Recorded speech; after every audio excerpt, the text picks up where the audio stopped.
Welcome back. This week we'll study um, freedom to operate or FTO analysis, and this is a second video on FTO. And in fact, the first video was same on patent landscape analysis. So basically, patent landscape analysis is a part of FTO. FTO is a more bigger term. To understand what is exactly FTO, you have to go to the freedom to operate. You have to go to some other video that I have made long ago in my channel. So I will not spend some time on that. Rather, I will go into the business. So here I'm taking a different example, an example which is of relevance to me, and again not making too much technical for the audience, because the idea of making this video is to give a glimpse of what could be a preliminary or maybe an interesting patent landscape analysis, and taking an example which is of relevant for me, and making this content which is also not too technical, but just to give you the hint or the methodologies how to do that. So that's the video about, and we'll see. So let's start. Okay, so now just to use what we had already learned, what we had already learned about the product development. So we want to start the FTO.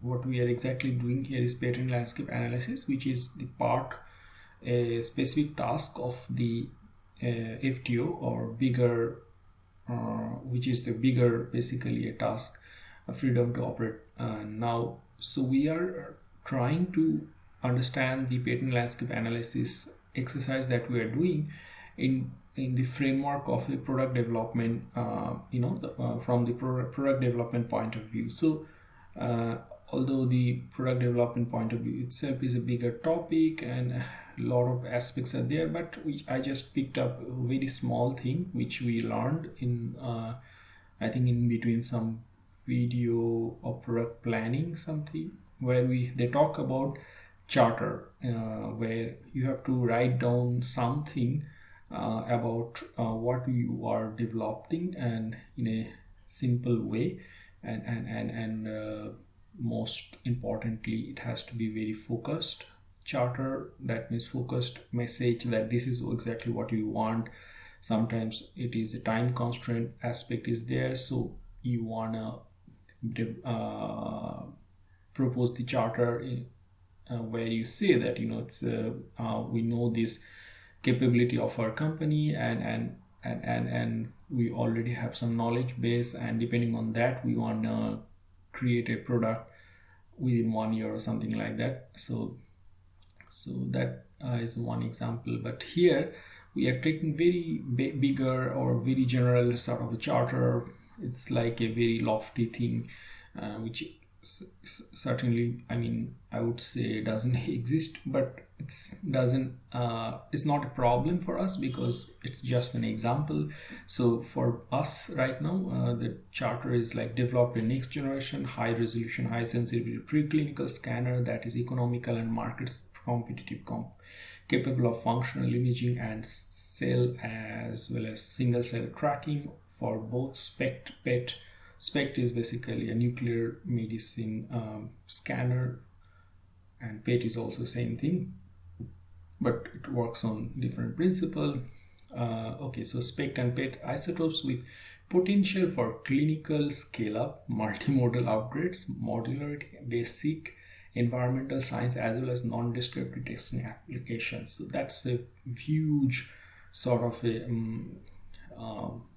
dream, and I think from my knowledge it doesn't exist. There cannot be any scanner which can have that kind of capability and all this thing. But anyway, so that's the, and we will in the slide you can see that the underlying part, so we'll focus on that. So our focus will be like to do some preliminary patent landscape analysis, which talks about, let's say, some pet spec scanner or some sort of a similar sort of a scanner, and where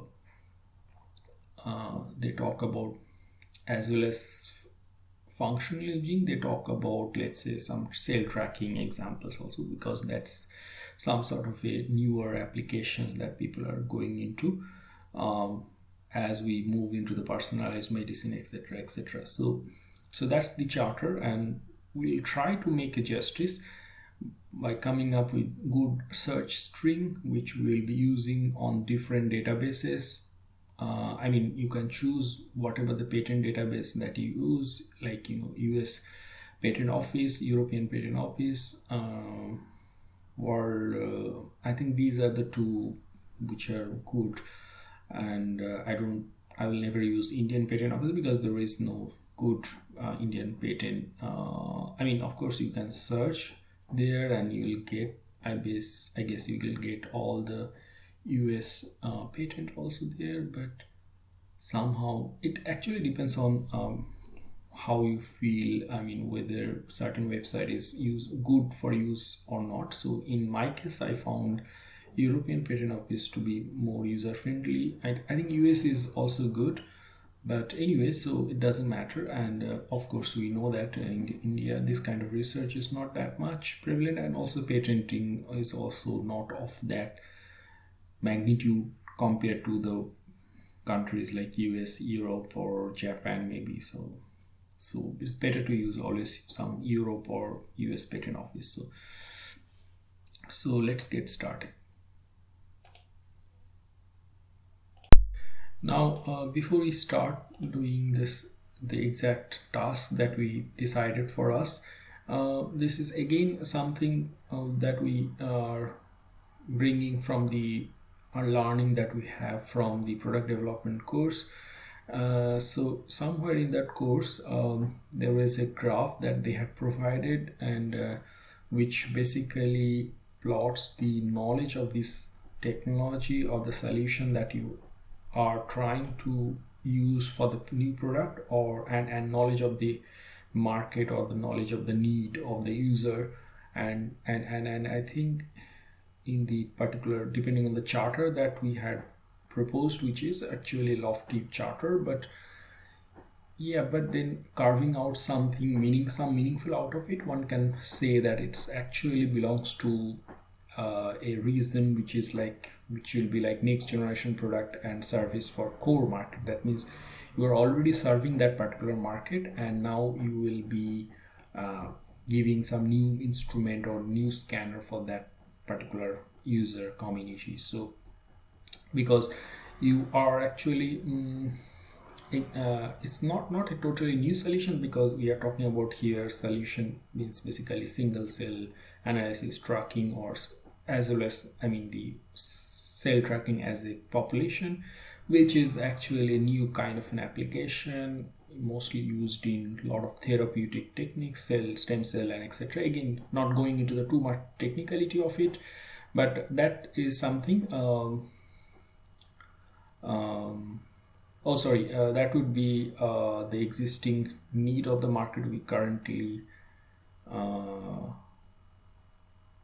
okay. So that in the user plane or user or market point of view, so you are serving the same kind of user or community, but the solution that you are proposing it little bit new, so that's why it belongs to next generation product or something like that. So very simple thing, and I think it's good to have a view that what you are doing, although this is very simplistic picture, and to have a very product development point of view, development of everything, I think there are huge number of structured step that you can take, and I have a plan for that thing maybe.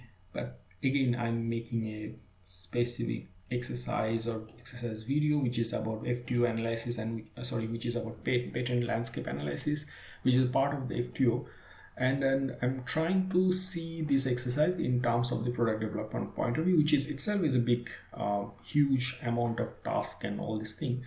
But anyway, so because we are not that core community which who are really interested in product development and all this thing, but rather we are more of an academic community, and we wanna basically see our research into that framework actually. So that's why I'm picking up something from there and trying to give you some glimpse of things, how those are related.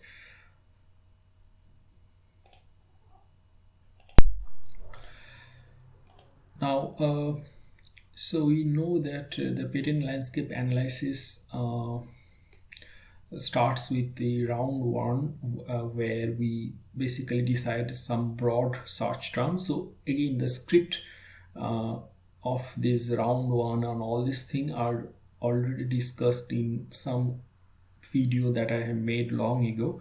So in fact I make FTO 2 separate video for that, and you can always check that. So again, just to repeat, the patent landscape analysis is about the first task of it is the round one, where we decide the broad search terms,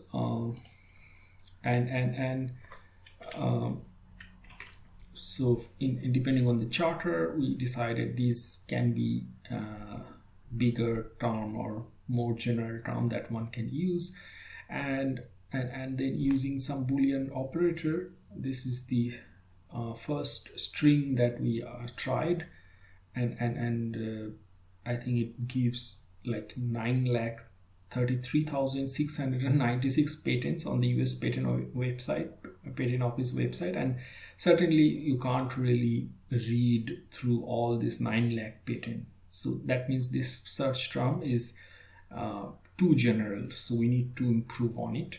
So yeah,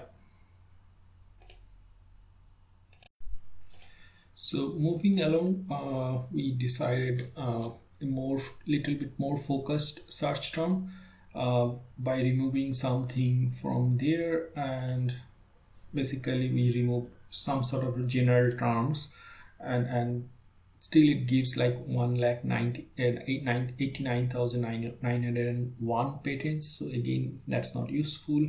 And then again move on into more specific term by reducing more general term, and it gives like 5,868 patents, and that I believe that's also too many, and so we want to move on. And yeah, let's see what more focused search term will give us.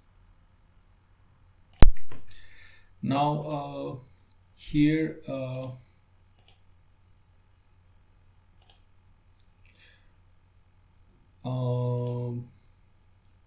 yeah, so sorry, yeah, so we decided, okay, so we want to move into okay, so yeah, after that comes the round two, so where okay, so we said that okay, we want to reduce the patents. So then I realized that okay, the US patent office website, maybe I'm not using it properly, so I started using European patent office website, and there the same if not the same, it's not the same. Again, I have reduced it. Now rather than reducing it, I'm categorizing it, right? For example, string 1 contains some thing which is more focused on finding some specific patents, and string 2 is more focused on finding a very specific patent, and string 3 is again doing the same thing. So here it's not about reducing the number of patent, although it will reduce, but it's more about segmenting your the whatever the search term that will come about, and then because it will give you good picture that okay, these patents are related to these and these. So again, I started using European Patent Office because I feel like that's more user friendly for me. And here we can see in the string 1, which we will be using for further analysis, gives us 2,968 patents, and I think still I feel like this is too many patents. And in fact what we realize is this particular string 1 search term, gathers lot of biological and biochemistry patents which we are not interested into. So we'll discuss that later. And of course, string 2 is more about very simple, very focused, and it turned out just 10 patents, 11 patents in EPO website. And of course, string 3, which is basically we thought like, okay, so maybe Compton camera as a device and medical imaging, which may be of some importance, tangent importance, in fact maybe very important for the kind of patent and landscape analysis we are doing, because yeah, I mean, Compton camera is sort of a an upgraded technology, or some sort of technology in the scale of patent spectrum, all these things. So we should have that and then see, because a lot of new papers we saw. So then, and it gives us 120 patent, which is a good number to see. And in fact, being myself being from a physics point of view, and we are interested into the design of the detector, that kind of patent, rather than biochemistry and biology patents. So we want to for example, the first string gives us a lot of patents, and I think 98%, in fact 99% of those are actually biochemistry patents. So we'll discuss that in later, yeah. So that's the thing. So round 2 is about segmenting the search term into different categories, so that you have a broad sense of that, okay, these patents are grouped into this class, and this. And now we'll move on into the next step, which is basically having all the patents, at least have a read, go through the patents, not everything, but at least the title and maybe some abstract, and we'll try to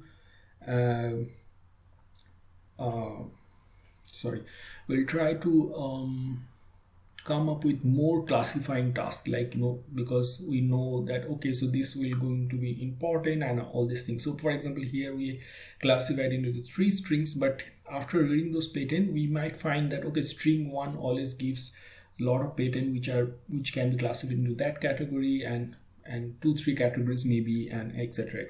So that's the round 3 task will be for us, and then we'll move on. Now, just to conclude, and this will be the last slide. And so again, we are using the EPO website, and we have selected 21 patents from string 1. In fact, I stopped looking into the title of those. I mean, the string 1, as you know, that gives like almost close to 3,000 patents. So it was practically impossible to go even read the title and abstract for all those patents. So in fact, I stopped around 200 patents, and then among that I've selected just 21 patents, and it turns out that most of those patents are basically biochemistry and those kind of chemistry related patent, and which I'm really not interested. But yeah, still I found selected something interesting, and hope that will keep some interesting categories and all this thing, because here the basic thing about the need of patent landscape analysis is about to grow our knowledge about the technology, and the depending on the charter, we want to have the best of our knowledge, that okay, so this already had been done, and to have that knowledge in a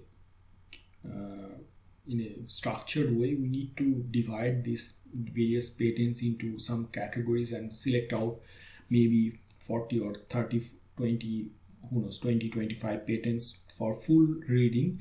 And here, of course, string 2 gives us only one patent, and which is of relevant for us after reading the abstract at least.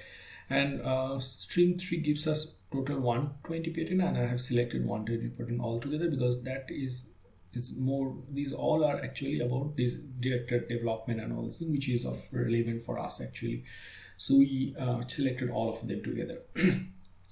So that's all about the round 3. Now round 2, and in the next week we'll go through each patent, at least reading the title, abstract, and seeing at least the figures, and we'll decide, let's say, So there will be, here we can see total 142 patents. So from here we'll select, let's say, I don't know, maybe 30 to 40 patents, and we'll try to categorize them, or at least give them the various tags, and depending on that we'll go on further and reading these patents, and we'll see that how we can bring about, and also I have to be careful how I make it more interesting for you guys, because I don't want to make it more technical, go into the technical detail of it, because that will not be of interest, but rather aim here is to give you some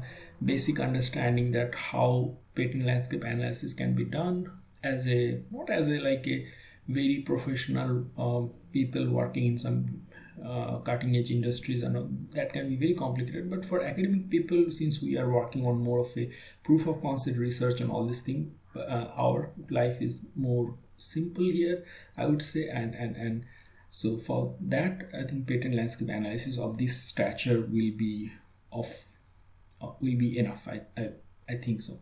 So hope you will learn something from here. So that's it about the video. See you in the next week. Bye bye.